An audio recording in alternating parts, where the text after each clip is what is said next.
বাসায় যখন মেহমান আসে তখন মেহমানের রিজিক কিন্তু মেহমান সাথে করে নিয়ে আসে। এটা প্রমাণ কিন্তু আজকের ভিডিওতে আপনারা দেখলেই বুঝতে পারবেন। তো আপনাদের সাথে অনেক সময় কিন্তু এরকম হয় যে হুট করে যখন মেহমান চলে আসে তখন আমরা যেটা খাই ওটা তো আর কি সবসময় তো সবকিছু মেহমানকে দেওয়া যায় না, মেহমানদের জন্য স্পেশাল কিছু করতে হয়। তো এরকম যখন কিছুই থাকে না তখন কিন্তু আমরা একটু অপ্রস্তুত হয়ে যাই, মন খারাপ করিয়ে ফেলি, আসলে একটু রাগও লাগে হয়তো অনেকেই কিন্তু আসলে মেহমানদের কী দিয়ে আসলে মেহমানকে আপ্যায়ন করবো এরকম একটু টেনশন থাকে আর কি। তো আসলে আজকে আমার সাথে এরকমটা একটা ঘটনা হয়েছে যে আমি জানতে পারি হঠাৎ করে মেহমান আসবে। তো আসলে যেটা ছিল ফ্রিজে ছিল শুধু মাংস, কিন্তু দুঃখের বিষয় হলো উনি মাংস খান না। তো পড়লাম একটু বিপদে।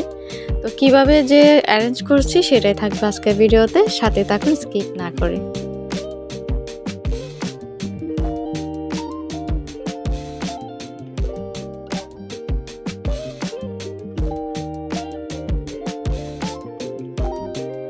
সো হ্যালো এভরিওয়ান, আসসালামু আলাইকুম। সাইদা ফারজান আছি চট্টগ্রাম থেকে নতুন আরও একটি ব্লগ ভিডিও নিয়ে। আজকের ভিডিওটি একটু স্পেশাল, আমার অভিজ্ঞতা আপনাদের সাথে শেয়ার করব। তো আপনারা হয়তো শুরুতেই দেখেছেন ভিডিওটি আসলে কী নিয়ে করতে যাচ্ছি। হ্যাঁ, আজকে আসলে হঠাৎ রাতে জানতে পারি যে আজকে মেহমান আসবে বাসায়। মেহমান না, উনি হচ্ছে আমাদের এই মসজিদের যিনি ইমাম, ইনি হচ্ছে আমাদের বাসায়, আমাদের এখানে সমাজ হচ্ছে প্রত্যেক দিন করে একদিন করে উনি ভাত খায়। তো আমি সিরিয়াল অনুযায়ী আমার পড়ার কথা ছিল আরো ২-৩ দিন পরে। কিন্তু হঠাৎ করে যে রাতে এসে জানায় যে উনি কালকে আমার বাসায় ভাত খাবেন। তো উনার একটা সমস্যা কি, উনি অনেক কিছু কিন্তু খান না। অনেক মাছের মধ্যে উনি খান না। তারপর হচ্ছে মুরগির মাংস খায় না। এরকম অনেক কিছু উনার আসলে অপছন্দের। তো আমি যেগুলো কিন্তু হঠাৎ করে হইলেও আয়োজন করেছি সেগুলো কিন্তু হচ্ছে সবকিছু যে উনার পছন্দ আমি আসলে জানতাম না। উনি যে এত পছন্দ করেন নাকি এগুলা। তো আমি হচ্ছে এগুলোই হঠাৎ করে যেটা আর কি। তো আমার হাসব্যান্ড যখন বাসায় আসে রাতে, তখন ওই দিন কোনো বাজারের দিনও ছিল না। তো আমি তাকে বলছিলাম যে কালকে উনি ভাত খাবেন। তো হাসব্যান্ড কী করছে, ২ রকমের মাছ ওনার জন্য নিয়ে আসছে। কিন্তু উনি যে মাছের থেকেও যে এইগুলো যে ওনার জন্য আসলে ডাল, ভর্তা, শাক এগুলো যে ওনার এত পছন্দ আসলে আমি জানতাম না। তো বাজারও আসলে ওরকম বললাম না, আসলে উনি অনেক কিছু কিন্তু খায় না। এইজন্য ওনাকে আসলে ওই জিনিসটা ওভাবেই দিতে হয়। তো আর কি করা, আমার হাসব্যান্ড রাতে ৯:৩০টার দিকে গিয়ে হচ্ছে মাছটা নিয়ে আসে। তো আমি হচ্ছে ফ্রিজে রেখে দিয়েছিলাম। আসলে এত রাতে মাছটা কাটা সম্ভব হয়নি। তো পরের দিন এটা আমি কেটে নিচ্ছিলাম আর হুজুরের জন্য রান্নার প্রস্তুতি নিচ্ছিলাম। তো আসলে আমরা আসলে আল্লাহ যখন খুশি হন তখন নাকি বাসায় মেহমান দেয়। সেটা যে হোক, হুট করে হোক। তারপর আমরা অপ্রস্তুত থাকি আসলে খাওয়াবো, খাওয়ানোর জন্য মন খারাপ হয় না আসলে। আমার সবসময় ইচ্ছে করে আমার মেহমান যদি বাসায় আসে তাদের জন্য সাধ্যের মধ্যে আমি যতটুকু পারি ততটুকু করার চেষ্টা করি। তো হচ্ছে আপনাদের সাথে যদি কারোর সাথে যদি এমনটা হয়ে থাকে, আসলে অনেক সময় হয়, এটা না। অনেক সময় হয় কি দেখা যায় যে হঠাৎ করে যখন অনেক সময় তো সবসময় তো আসলে সবকিছু বাসায় থাকে না। তো হয়তো মাসের শেষের দিকে যখন আসে একটু, তখন ওই যে আর কি টানাপোড়া থাকে এই অবস্থা। এটা তো সবারই, যারা মাসে চাকরি করে তাদের ফ্যামিলিতে এটা হয়। মাসের শুরুতে বাজার সদাই সব থাকে। মাসের শেষের দিকে একটু আসলে টানাপোড়েন হয়। মধ্যবিত্ত ফ্যামিলিতে হয়, সবার ক্ষেত্রে হয় কিন্তু এমন কিন্তু না। তো অনেক সময় দেখেছি কি মেহমান আসবে বলছে, কিছুই ছিল না। ওই যে খাবারের সময় কিন্তু আসলে কেমনে যে সবকিছু আসলে অ্যারেঞ্জ হয়ে যায় এরকম আর কি। তো আজকেও এরকম একটা অবস্থা। তো আমি তো টেনশনে ছিলাম খুবই, আল্লাহ কি দিয়ে যে ওনাকে কি খাওয়াবো না খাওয়াবো, আমার একটু টেনশনই ছিল। তো যাই হোক, আল্লাহ যেটুকু মিলাই দিচ্ছেন আলহামদুলিল্লাহ। সবথেকে বেশি মজার বিষয় হলো উনার এই খাবারগুলো বেশি পছন্দ। তো উনি হচ্ছে রাতে একবার দিন আর রাত একদিনই খায় ভাত আর কি।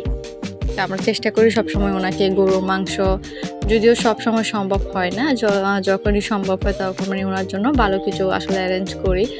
তো গরুর মাংস তো আর এত রাতে আনা সম্ভব হয়নি, আর যেতটুকু পেরেছি আর কি আলহামদুলিল্লাহ। তো চিংড়ি মাছ আর হচ্ছে ওনার জন্য এটা আমাদের চট্টগ্রামের ভাষায় লইট্টা মাছ বলে। এটা আপনাদের ওখানে কি মাছ বলে আপনারা জানাবেন। তবে চিংড়ি মাছকে আমরা যা চট্টগ্রামের ভাষায় ইসা মাছ বলি। তো হচ্ছে আর হচ্ছে দুন্দুল হচ্ছে আর মসুরের ডাল দিয়ে রান্না করব। তো উনি একটু বেশি শাক তরকারি খেতে, সবজি খেতে একটু বেশি পছন্দ করেন। সবসময় উনি বলে থাকেন যে মানে ওনার জন্য শাকটা খেলে ওনার জন্য একটু ভালো হয়। তো সেজন্য সবাই কিন্তু চেষ্টা করে ওনাকে ওনার পছন্দ অনুযায়ী অবশ্যই খাবারটা দিতে। তো আমি কিন্তু কখনো খাসির মাংস কিংবা গরুর মাংস এরকম উনি আসলে মাসে ১ বার কি মাসে ১.৫ মাসে একবারই খাই বা তো না। আমরা চেষ্টা করি সবসময় ওনাকে ভালো কিছু দেওয়ার জন্যই আরকি। তো আসলে ওই যে বলে না মানুষ যে যার রিজিক সাথে করে নিয়ে আসে এটাই হলো তার প্রমাণ। আপনাদের সাথে যদি কারো এমন হয়ে থাকে বা বাসায় কিছুই ছিল না মানে হুট করে যে দেখলেন যে খাবার সময় সবকিছু অ্যারেঞ্জ হয়ে যাবে, কোনো না কোনোভাবে অ্যারেঞ্জ হয়ে যায়। এরকম যদি কারো সাথে হয়ে থাকে অবশ্যই কমেন্ট সেকশনে জানিয়ে দিবেন। আর চ্যানেলে যারা নতুন, চ্যানেলটা উনি এখনও সাবস্ক্রাইব করেননি। যদি ভিডিওটি ভালো লেগে থাকে অবশ্যই চ্যানেলটা সাবস্ক্রাইব করে বেল আইকনটি প্রেস করে দিবেন যেন আমি ভিডিও দিলে আপনাদের পরবর্তী নোটিফিকেশন পেয়ে যান। আর যারা এখন একটা লাইক দিতে ভুলে গেছেন আপনারা অবশ্যই একটা লাইক দিবেন, কারণ আপনার একটা লাইক, একটা সুন্দর কমেন্ট আমাকে ভিডিও বানাতে উৎসাহিত করে।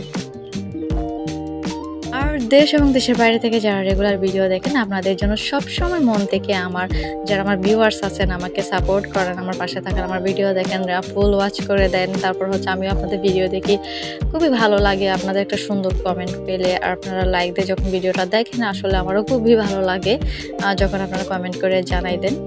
আসলে এভাবে যখন পাশে পাই কাউকে সাপোর্ট করার মতো খুবই সাহস লাগে, আসলে খুবই শান্তি লাগে। যাক, আমাকে দিয়ে আজকে না হয় কালকে হয়তো কিছু একটা হবে।